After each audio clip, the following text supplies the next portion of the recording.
UP Bihar की famous आ गई लिट्टी चोखा, सर्दियों का खजाना। जो खाएगा इसका स्वाद कभी नहीं भूलेगा। देखिए, मैंने सादा भी बनाया था और सत्तू वाला भी, और इतनी टेस्ट है। मैं थोड़ा सा तोड़ के आपको दिखा रही हूँ। और चोखे तो इतने ज़बरदस्त बने हैं, जब आप पूरी वीडियो देखेंगे तब समझ में आएगा कि चोखा और लिट्टी कैसे बना। तो 2 प्याज, मिर्ची, हरी मिर्च, नींबू, लहसुन, अदरक सब हम तैयारी कर लिए। यहाँ पे मेरे हस्बैंड और मैं दोनों लिट्टी चोखा की तैयारी कर रहे हैं, तो वो इस समय सब काट के रख लिए, देख सकते हैं। फिर यहाँ पे सत्तू ले लिए। सत्तू आप भी फैमिली के हिसाब से कम ज़्यादा कर सकते हैं। इसमें नमक डाल दिए हैं, जितना सत्तू है उस हिसाब से नमक पड़ेगा स्वाद के अनुसार।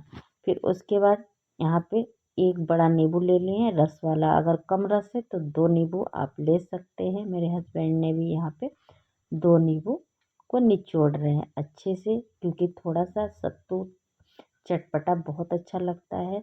और 4 से 5 चम्मच के करीब है सरसों तेल।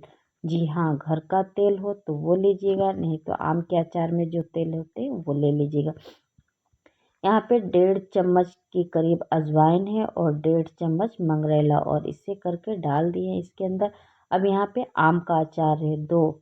जो घर का अचार होता है ना, वो बहुत टेस्टी लगता है सत्तू में। तो उसको, आम के अचार को अच्छे से हाथों से मसल लेते हैं। अच्छे से मसल जाता है तभी मज़ा आता है। और सत्तू में इस तरीके से हाथों से रब करेंगे जब ना, रगड़ रगड़ के कम से कम 5 मिनट, तो जो खुशबू, जो टेस्ट आते हैं, देख के आपको लीजिए समझ में आ रहा होगा कि सत्तू एकदम परफेक्ट बना है। तो जी हाँ, यहाँ पे फैमिली के हिसाब से आटा रख लिए हैं, आप भी अपनी फैमिली के हिसाब से रखिएगा। इसमें स्वाद के अनुसार नमक डाल दिए। नमक को अच्छे से पहले मिक्स करेंगे, उसके बाद नॉर्मल पानी है। और आटा तो सभी को पता होता है कि लिट्टी वाला टाइट होता है, तो वो जेंट्स ही सानते हैं, तो इसलिए मेरे हस्बैंड ही सान रहे टाइट हाथों से। तो एकदम आटा परफेक्ट टाइट लगा रहे हैं, जो सत्तू भरने में आसानी हो। तो आटा भी रेडी हो गया। 10 मिनट का हमने रेस्ट दे दिया है। और देखिए, यहाँ पे जो रोटी, नॉर्मल रोटी चपाती बनती है, उसका 2 रोटी इसमें आराम से बनेगा, उतना आटा लेते हैं। और इस तरीके से लिट्टी बनाना मैं तैयार कर रही हूँ। तो लिट्टी मैं शुरू कर रही हूँ बनाना, तो आसान ही तरीके से देखिएगा किस तरीके से बनता है। तो इस तरीके से हम घुमा घुमा के होल कर लेते। जब अच्छे से होल करेंगे तो सत्तू भी चारों तरफ लिट्टी के अंदर होता है, और इस तरीके से सत्तू को अच्छे से भर लेते और चारों तरफ घुमा घुमा के, जिससे परफेक्ट जब लिट्टी तैयार हो तो पूरी स्टफिंग अंदर में अच्छे से हो। एक होता है कि आधा लिट्टी है आधा सत्तू एक तरफ, तो वो परफेक्ट नहीं होगा। अगर इस तरीके से बनाएंगे ना, तो लिट्टी तोड़ते समय चारों तरफ आटे रहते हैं और बीच में सत्तू होते हैं, जो खाने में भी बहुत परफेक्ट और कच्चा नहीं होता है, एकदम परफेक्ट। तो इस तरीके से घुमा घुमा के देखिए, परफेक्ट लिट्टी हो गया है। मैं एक और करके आपको दिखा रही हूँ, ताकि बिल्कुल आसानी से आप पहली बार भी अगर यूपी बिहार की तरह लिट्टी बनाना चाहते हैं तो एकदम परफेक्ट बन जाएगा। तो इस तरीके से होल करेंगे। थोड़ा सा बड़ा लिट्टी जब बनता है ना, तो अंदर में जो गूदे बनते हैं उसकी बात ही अलग होती है। तो छोटा ना बना के मीडियम साइज का बनाया करिए लिट्टी। और फिर अब आप आग पे सेकेंगे तो एकदम परफेक्ट होगा, क्योंकि मैं आग पे सेकने वाली लिट्टी बना रही हूँ। तो इस तरीके से देखिए, इस तरीके से घुमा घुमा के नीचे जो एक्स्ट्रा आटा है उसे हम निकाल लेते हैं। फिर हाथों से इस तरीके से करके एकदम आसान सब बना लेंगे। इजी है, थोड़ा सा दबा देते। सारी लिट्टी तैयार है। मैंने यहाँ पे सादी लिट्टी भी बनाया और सत्तू वाले भी, दोनों। यहाँ पे बैगन टमाटर को हमने रेडी कर लिया। हस्बैंड मेरे आग जला रहे। तगाड़ी में कोयला जल चुका है, तो यहाँ पे हम 3 बैगन ले लिए हैं। मैं 2 दिखाई थी, और आप फैमिली के हिसाब से कम ज़्यादा बैगन और टमाटर कर सकते हैं।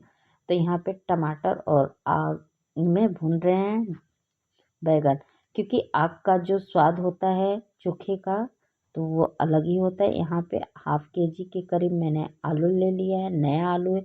तो छिल के उबालना ज़रूरी है, नहीं तो उबालने के बाद ये जल्दी से उतरते नहीं है इसके छिलके, इसलिए हम पहले छील लेंगे। तो सारा आलू इसी तरीके से छीलना है। आलू तो सभी को छीलने आता होगा, आग में भी भून सकते हैं, लेकिन टाइम कम था इसलिए मैं कुकर में डाल रही हूँ। तो फटाफट आलू को धो लिए हैं और सारे आलू को हम कुकर में डाल देंगे। और डालने के बाद इसमें पानी लेंगे 1.5 गिलास। वैसे तो 1 गिलास भी डालेंगे तो परफेक्ट हो जाएगा, लेकिन मैं यहाँ पे 1.5 गिलास पानी ली हूँ। और 6 से 7 सीटी लगा लेंगे, क्योंकि नए आलू हैं थोड़ा सा तो गलने में टाइम लगता है। तो कुकर पे चढ़ा दिए, इधर आग भी तैयार है, बैगन टमाटर भी भून गए। अब लिट्टी की सिकाई हो रही, तो मैं और मेरे हस्बैंड दोनों मिलके हम सेक रहे हैं, क्योंकि बच्चे गए हैं ट्यूशन, वो बच्चों का आग का काम नहीं होता है, इसलिए हम दोनों हेल्प करके फटाफट सेकने का काम होता है, नहीं तो लिट्टी जल जाते हैं। तो आग बहुत गर्म था, कोयले का था, तो इस तरीके से हम फटाफट घुमा रहे हैं, घुमा घुमा के सेक रहे हैं।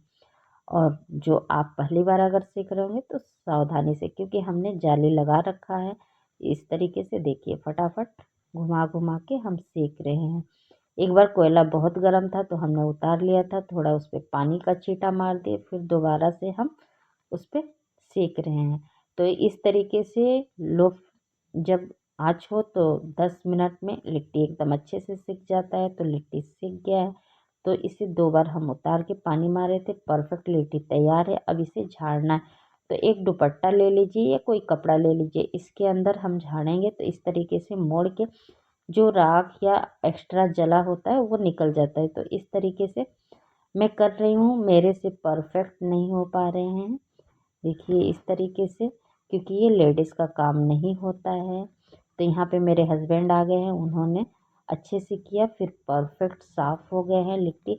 और जब इस तरीके से करने पे लिट्टी काफ़ी साफ़ हो जाता है, जो भी जला खुला कुछ भी होता है तो इसका अलग लुक आ जाता है। तो मैं झाड़ झाड़ के एक बर्तन में इस तरीके से निकाल रही हूँ, देख सकते हैं आप कितना इसके अंदर। इस तरीके से करने के बाद अगर आप डायरेक्ट लिट्टी बनाते होंगे दोबारा करिएगा, लिट्टी रेडी हो गई। इधर आलू को भी हम देख लेते हैं, आलू भी एकदम परफेक्ट हो गया। तो एक बड़ा सा बर्तन रखेंगे, जो चोखा बनाएंगे बहुत ज़बरदस्त, तो इसको बिना स्किप किए देखिएगा। तो सारे आलू को हम फटाफट निकाल लेते हैं, क्योंकि चोखा जो मेरे हाथ का खाता है दीवाना हो जाता है। कहीं ये आपसे मिस ना हो जाए, तो सारे आलू को निकालेंगे और एक मसर से, आपके पास कटोरी है, स्पून है, या ठंडा करने के बाद हाथ से भी मसल सकते हैं। मैं यहाँ पे मसर से सारे आलू को तोड़ लेती हूँ, जिससे ठंडा हो जाए। जब तक ठंडा हो रहा है, यहाँ पे टमाटर को हम अच्छे से और बैगन को छील लेते हैं। देख रहे हैं कितना अच्छा आग पे भूनने का इसका स्वाद, जब चोखा बनाएंगे ना तो अलग ही टेस्ट आते हैं। तो सारे टमाटर और बैगन को हमने फटाफट छीलना स्टार्ट कर दिया है। टमाटर छिल चुके हैं, अब बैगन को छीलने की बारी आ गई। तो इस तरीके से देखिए, और आग पे भूनने के बाद इतनी अच्छी स्वाद आता है।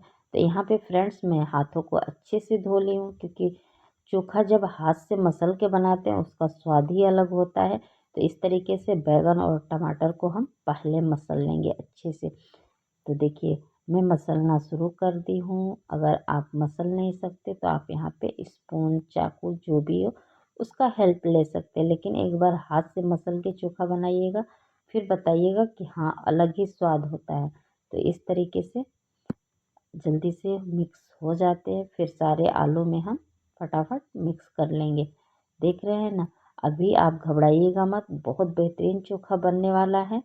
चोखा तो जब बनेगा आप बार बार इसको बनाना पसंद करेंगे और लोगों तक शेयर ज़रूर करेंगे, क्योंकि बिल्कुल अलग रेसिपी है और बहुत पसंद आती है। उसके बाद पत्ते वाले प्याज है, नॉर्मल प्याज है, हरी मिर्च है, धनिया पत्ता है, लहसुन है, अदरक को मैंने काट लिया था पहले ही, सारे को मिक्स कर देंगे फटाफट। यहाँ पे ढेर सारे धनिया पत्ता है, उसे भी हम इसके अंदर डाल देंगे। अब उसके बाद देखिए आम का अचार और आम है और एक नींबू है, इसे भी डालेंगे, क्योंकि चोखा बहुत ज़बरदस्त बनेगा। तो सारे नींबू को हम पहले निचोड़ लेते हैं, काफ़ी रस वाला नींबू। यहाँ पे 1 चम्मच मिर्ची पाउडर, नमक ले लिए हैं, काला नमक ले लिए, आमचूर का पाउडर ले लिए। अब जी हाँ, मैगी मसाला, मैगी मसाला को फाड़ के आधा पैकेट एक बार ज़रूर डालिएगा। फिर आम के अचार को जो हमने रख लिया था उसे अच्छे से मसल लेंगे, इस तरीके से बारीक करना है। तो मसलने में थोड़ा सा टाइम लगता है, तो इस तरीके से फटाफट हो जाते हैं, थोड़ा सा प्रेस कर देते हैं। तो फिर अच्छे से मिक्स करेंगे, और बहुत बेहतरीन चोखा, अभी तो और भी इसमें बाकी है सीक्रेट चीज़ डालना। तो पहले हम अच्छे से सारी चीज़ों को मिक्स कर लेते हैं। देखिए इस तरीके से जब मस लेंगे इतनी अच्छी खुशबू आती है कि आप खुशबू से ही एकदम आपको अब यहाँ पे हम ले लिए हैं 100 ग्राम सरसों तेल घर का और गरम करके इसे मिक्स करेंगे। जब इस तेल को डाल के मिक्स करेंगे ना, फिर कहेंगे कि हाँ चोखा क्या बना है। तो देखिए इतनी बेहतरीन अच्छे से मिक्स करने के बाद तो लग रहा है ना कि चोखा ज़बरदस्त होगा। तो फ्रेंड्स मैं झूठ नहीं बोल रही हूँ, वाकई में बहुत बेहतरीन चोखा बनता है। इस तरीके से आप बनाइएगा और एक कटोरी में फटाफट निकालते हैं, क्योंकि लिट्टी चोखा बनने के बाद किसी से रहा नहीं जाता, क्योंकि इसका स्वाद तो गरम गरम खाने में ही मज़ा आता है। तो फटाफट एक बर्तन में मैं निकालना स्टार्ट करती हूँ। तो चोखा हो गया। अब लिट्टी है तो घी तो बनता ही है, तो एक कटोरी में फटाफट देसी घी रख लिए और डिप करके इस तरीके से प्लेट में हम ले लेंगे। लिट्टी तो काफ़ी खाया नहीं जाता, फिर भी एक फैमिली एक मेंबर 2 लिट्टी तो आराम से खा ही सकते हैं। तो लीजिए फटाफट तैयार है, आप भी इंजॉय कर सकते हैं मेरे साथ और चोखा लिट्टी